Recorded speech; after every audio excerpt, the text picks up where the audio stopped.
Hello, I'm Patrick Henry, a former governor of Virginia. A while back, I did this speech.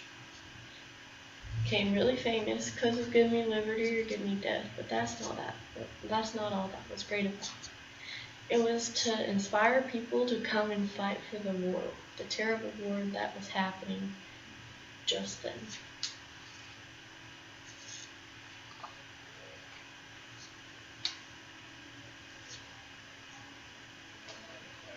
My speech was spoken at a courthouse, hoping to get people to help for the war.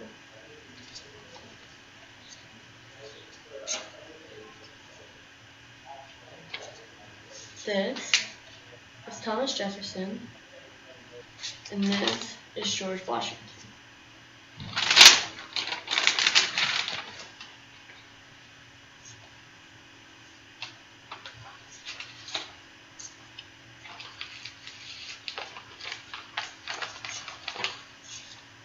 No man thinks more highly than I do of the patriotism as well as abilities of the very worthy gentleman who have just addressed the House. But different men often see the same subject in different lights, and therefore I hope it will not be disrespectful to those gentlemen if entertaining, as do I, opinions of a character very opposite of theirs. I shall speak forth my sentiments and freely without reserve. This is no time for ceremony. The question before the House is one of awful moment to this country. For my own part, I consider it as nothing less than a question of freedom or slavery. And in proportion to the magnitude of the subject ought to be the freedom of the debate. It is the only way that we can hope to arrive at truth and fulfill the great responsibility which we hold to God and our country. Should I keep back my opinions at such a time, through fear of giving offense, I should consider myself guilty of treason towards my country and of an act of disloyalty towards the majesty of heaven, which I revere above all earthly kings. Mr. President, it is natural to indulge in the illusions of hope. We are apt to shut our eyes against a painful truth and listen to the song that siren till she transforms us into beasts. Is this the part of wise men, engaged in a great and arduous struggle for liberty? Are we disposed to be the number who, having eyes, see not, and having ears, hear not, the things that which so nearly concern their temporal salvation? For my part, whatever anguish of the spirit may cost, I am willing to know the whole truth, to know the worst, to provide for it.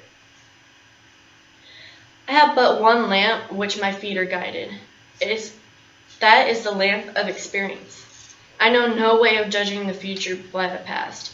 And judging by the past, I wish to know what there has been in the conduct of the British ministry for the last 10 years to justify those hopes which gentlemen have been pleased to solace themselves in the House. Is it insidious smile with your petition that has lately received? Trust it not, sir. It will prove a snare to your feet. Suffer not yourselves to betray with a kiss. Ask yourself how gracious reception of our petition comports with those warlike preparations which to cover our waters and darken our land. Are fleets and armies necessary to work love and reconciliation? Have we shown ourselves so unwilling to be reconciled that force must be called in to win back our love? Let us not deceive ourselves, sir. These are the implements of war and subjugation, the last arguments to which kings resort. I ask gentlemen, sir, what means this martial array if its purpose be not to force us to submission? Can gentlemen assign any other possible move for it? Has Great Britain any enemy in this quarter of the world to call for accumulation of navies and armies? No, sir, she has none. They are meant for us. They can be meant for no other. They are sent over, bend and rivet upon us those chains which the British ministry have been so long forging. And what do we have to oppose them? Shall we try argument? Sir, we have been trying for the past 10 years. Have we anything new to offer upon the subject? Nothing. We have held the subject up in every light to which it is capable, but it is all in vain. Shall we resort to entreaty and humble supplication? What terms shall we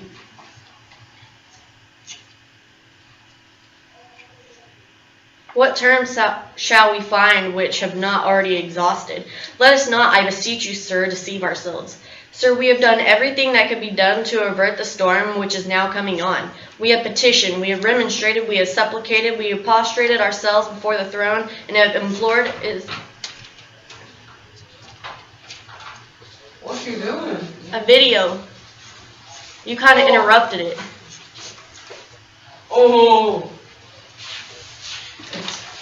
We messed it up. I can edit this part out. Just please go fast.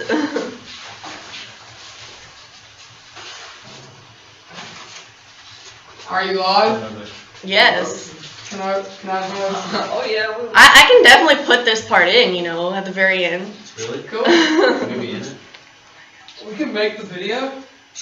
What do you mean you can make the video? Well, I'll see you later. I'm going to get my brain right. Alright? Please close the door. I will. Have a great time.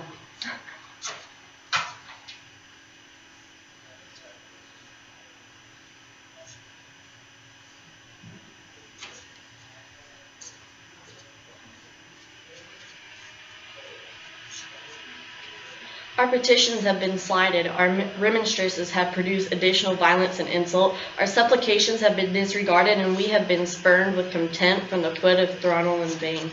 After these things may we indulge the fond hope of peace and reconciliation. There is no longer any room for hope. If we wish to be free, if we mean to preserve and violate these inestimable privileges for which we have been so long contending, if we mean not to basely abandon the noble struggle in which we have so long engaged, and which we have pledged ourselves to never abandon until the glorious subject of our contest shall be obtained, we must fight. I repeat it, sir, we must fight. An appeal to arms and the God of hosts is all that is left us. They tell us, sir, that we are weak, unable to cope with so formidable an adversary, but when shall we be stronger?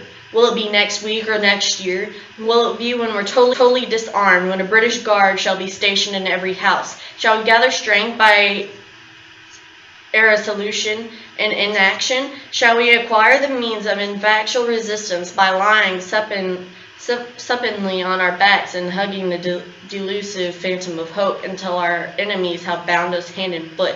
Sir, we are not weak if we make proper use of those means to which God of nature and hath placed in our power.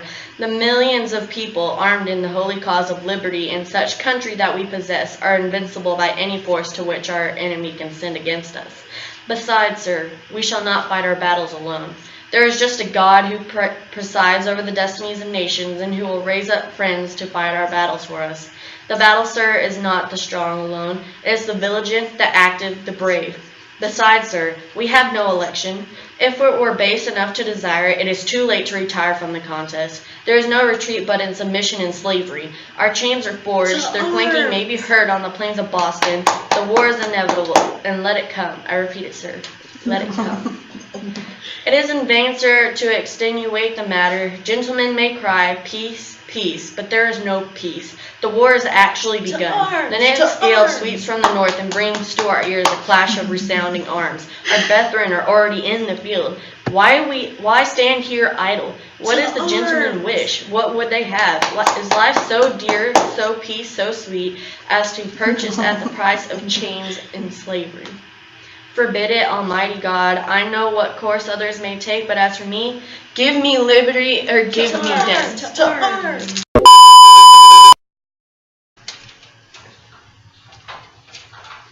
What's you doing? A video. You kind of interrupted it. Oh! We messed it up. I can edit this part out. Just please go fast.